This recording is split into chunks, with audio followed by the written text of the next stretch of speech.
Il dit à Moïse et Aaron, tu béniras Israël. Mais le peuple dira Amen. Amen. Amen. C'est ça, tu veux la clé. Si les fils, ça n'entre pas. Tu acceptes, ça entre. Amen. Amen. Le plus puissant des prophètes. Le redoutable de tous les prophètes. Il calme la tempête. Il menace la tempête comme s'il menaçait un petit chien. Lazare sort du tombeau. Il a accompli des miracles étonnants, des choses dépassant l'entendement humain. Il arrive dans sa vie. La Bible déclare Jésus n'a accompli aucun miracle. Et la Bible dit pourquoi? À cause de l'incrédulité. Ils ne l'ont pas accepté comme prophète. Ils étaient la clé. Ce sont des raisons pour lesquelles Jésus a opéré un miracle. Sa phrase magique, quand il s'adresse aux concernés, que veux-tu que je fasse pour toi? Qu'il te soit fait selon ta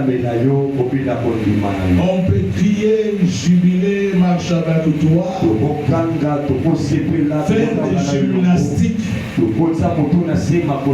Si la chose n'est pas en toi, une soirée perdue comme toutes les autres. La deuxième chose, c'est l'atmosphère. L'atmosphère dans laquelle certaines déclarations sont libérées. Il y a des choses pour atteindre ta vie, pour atteindre vos vies. Ils se rendent dans les cimetières. Ils ont besoin de cette atmosphère-là pour rendre viable la chose. Alors ils vont prononcer certaines paroles. Ils ont besoin de se tenir dans les croisées des chemins à cause de l'atmosphère. C'est très important. Raison pour laquelle nous allons parler ce soir, mais nous allons parler sur l'atmosphère. Et il faut que toi tu aies la foi. Il faut que tu croies à ces choses. Amen. Amen. Amen. Amen. Marie dit à l'ange Gabriel. Il dit, je n'ai pas connu d'homme. Comment cela arrivera-t-il? Gabriel nous dit, c'est une question d'atmosphère. C'est ainsi l'ombre du Tout-Puissant. Quand l'ombre du Tout-Puissant te couvrira, l'atmosphère sera bonne. L'atmosphère va permettre ces miracles. Je nous lis Psaume 29. Psaume 29. Commence à partir du 25 verset. Psaume 29, toujours pas là. Commence à partir du 8e verset. Psaume 29, plutôt mal la verset 8. Nous lisons, nous prenons place. Après, nous allons passer à autre chose. La voix de l'Éternel fait trembler les déserts. L'Éternel fait trembler les déserts de Kadès. La voix de l'Éternel fait enfanter les biches. Elle dépouille les forêts. Dans son palais, tous ces cris gloire. Amen. Amen. Ensuite, Voilà. Ici, c'est le prophète David. Le prophète David, il chante à l'honneur de la voix de l'Éternel. Il dit la voix de l'Éternel fait trembler le désert de Kadesh. Le désert de Kadesh va mourir. Et puis il ajoute, il dit la voix de l'Éternel fait enfanter l'image. Il faut que l'Éternel parle. Il y a des choses programmées, comme je vous ai dit, il y a des choses calquées dans notre ADN, dans notre sang. Alors il faut que l'Éternel parle. Et quand l'Éternel parle, il ne parle pas seulement à nos oreilles. Quand l'Éternel parle, le cœur est visé. Selon Luc 24, selon Hébreux chapitre 4, verset 12, la Bible déclare la parole d'Élohim est vivante. Et cette parole est efficace. Et ce soir, l'Éternel va parler. Quand l'Éternel va parler, il y a des choses qui vont trembler dans vos il y a des choses qui vont trembler dans vos entrailles. Il y a des choses qui vont trembler dans ton cerveau. Il y a des choses qui vont trembler dans ton sang. Parce que jamais un homme n'a parlé comme l'Éternel. Il ne peut parler pas comme Dieu. Il ne peut agir pas comme Dieu. Il ne peut opérer pas comme Dieu. La parole de l'Éternel est tellement efficace. Amen. Amen. Donc nous aurons besoin de ces deux choses. L'atmosphère. L'atmosphère, nous allons la trouver. Il y a une façon de créer l'atmosphère. Et nous allons parler. C'est à toi de recevoir. Là, ce n'est pas la responsabilité du pasteur. Amen. Amen. Comme hier, je t'ai dit, je vais te dire des choses qui resteront collées, pas sur toi, mais en toi. Le point de vue c'est répercuté sur des générations. Là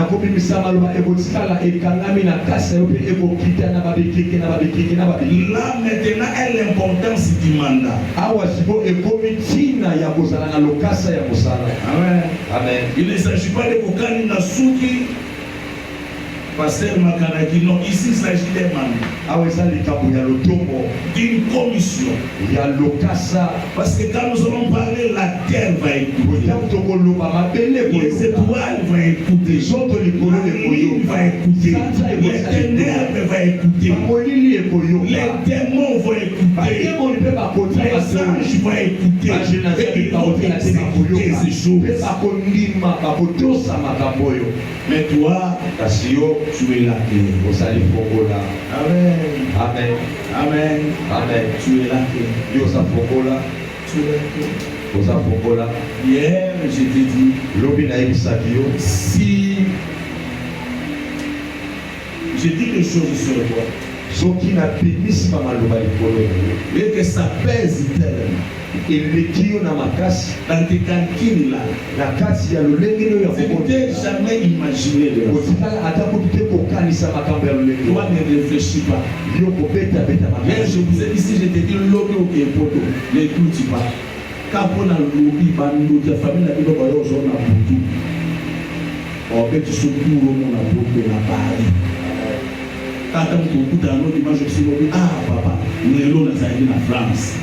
On a venu ouiller, pour que la parole puisse s'accomplir, pour que la prophétie s'accomplisse. Et derrière la parole de ces les prophètes, pour l'accomplir, il va mettre des ingrédients en place, des circonstances, il va les créer. Tout Elohim va faire toutes les gymnastiques nécessaires pour que sa parole, pour que cette que je vais déclarer ce soir, pour que ce que je vais te dire est les ténèbres et la lumière vont concourir pour que ces choses s'accomplissent. Raison pour laquelle il est écrit tout concourt au bien de ceux qui aiment Dieu. Même la sorcellerie concourt au bien de ceux qui aiment Dieu. Même la mort concourt au bien de ceux qui aiment Dieu. Oh, alors dans Togoloba, de l'autre côté, ils vont se débrouiller pour Kaka, le lobby et pour Bissana. Mettre Bazar. Ceux qui Bassani, Bassana, n'habitez pas ça par mandat d'amener, par magistrat. Hein? Par magistrat. Magistrat, c'est un mandat d'amener. Alors, on va nous dire la question qui va nous donner. Pas pour aider. Pas pour aider. Magistrat, c'est un mandat d'amener. Après, ceux qui vont pécher. Ceux qui vont pécher, aucun Moutouana, Koyana Ye, magistrat, ma gymnastique, Nyon Soana, ceux qui vont mettre des pattes, ceux qui vont tenir un moto, ceux qui vont tenir un jeep, ceux qui vont gagner un jeep, ceux qui vont Konga, et tel magistrat. Le problème à magistrat a signé un mandat, non signé un mandat d'amener à Bani, non signé un mandat d'amener, il y a ma femme pour une propre réalité. La rénovation n'a pas de vie. Oh, ça la mandénénie. Oh, et combien d'ennemis et comme ça mandénénie. Wana est laïté. Bon, on va ça commissionner la pauvre l'élo.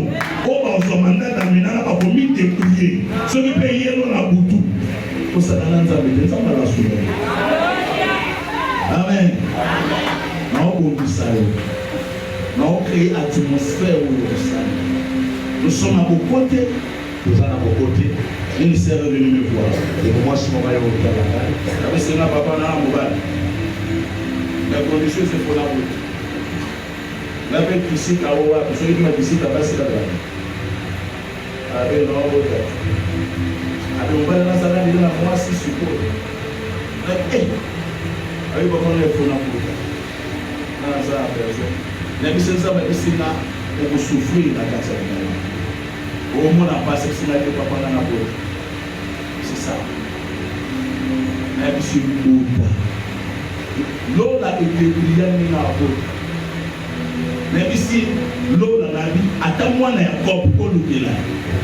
Maman, on va que les gens sont samedi là. Si on veut moi, on a un cas.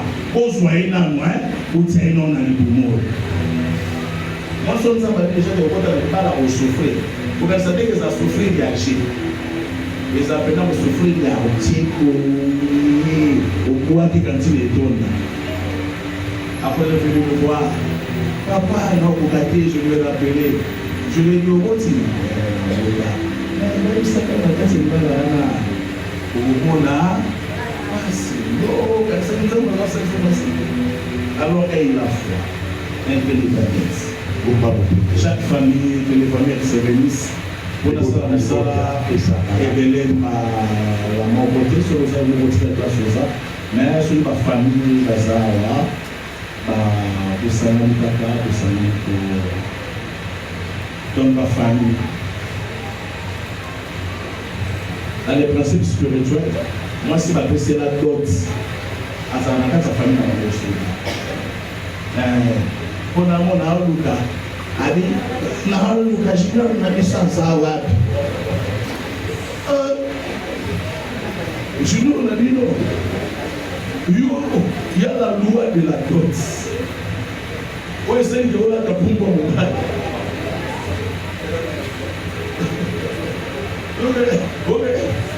C'est normal. Frère a dit que frère a dit que maman va voir frère a dit que alors mais yo mama tu peux nous capable de la route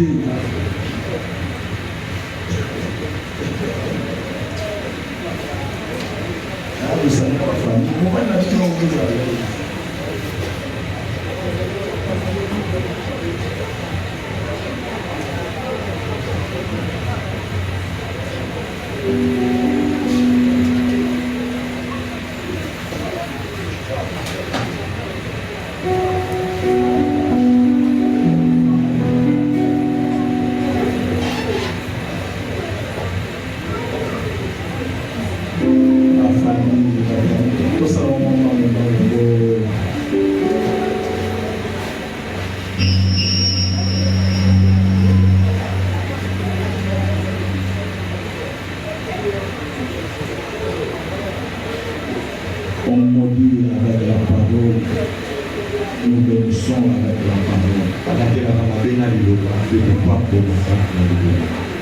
Dans les principes spirituels, on écrit avec la parole, on efface avec la parole.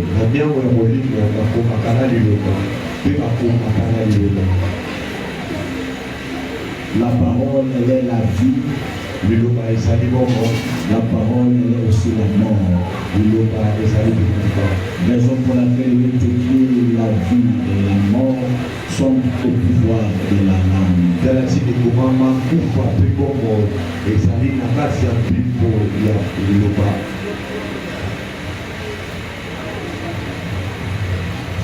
Un jour, l'apôtre Pierre était à Jésus. Toute la nuit, j'ai jeté ses filets. Toute la nuit, j'ai cherché à pécher. Mais pas un frère. Mais à ta parole, je vais jeter. Parce que la parole était sortie. Il lui a dit jette. Il dit à ta parole.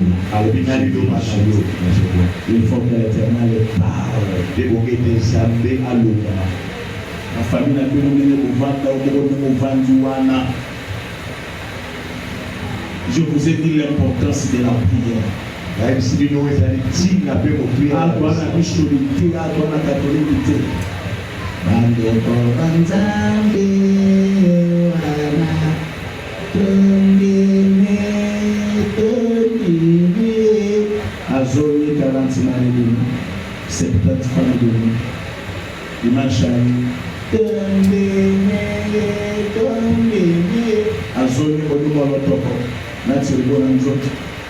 Non, ici nous allons invoquer les dieux des cieux.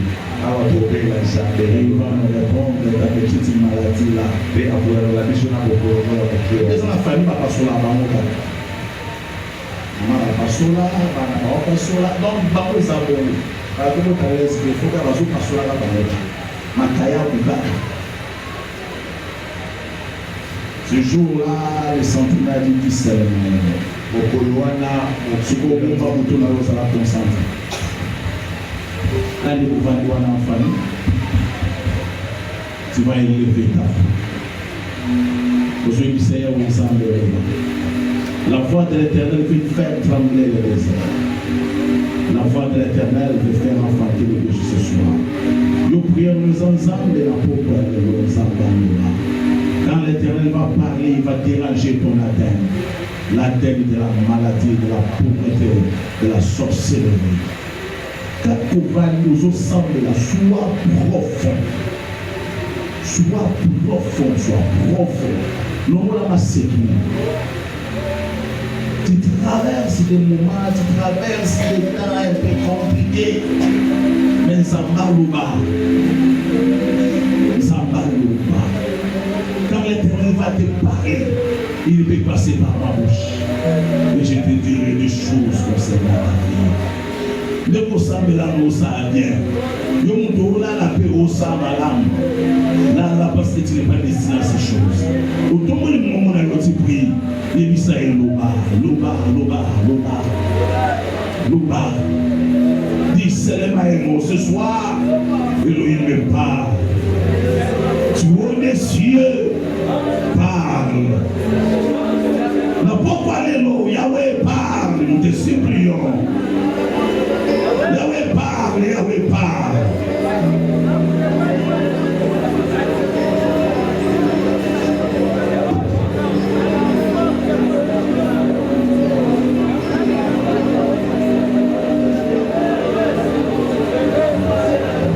Dans ce localité, on confronte les milliers. On confronte les places à prière. On confronte l'organisme de la missionnaire.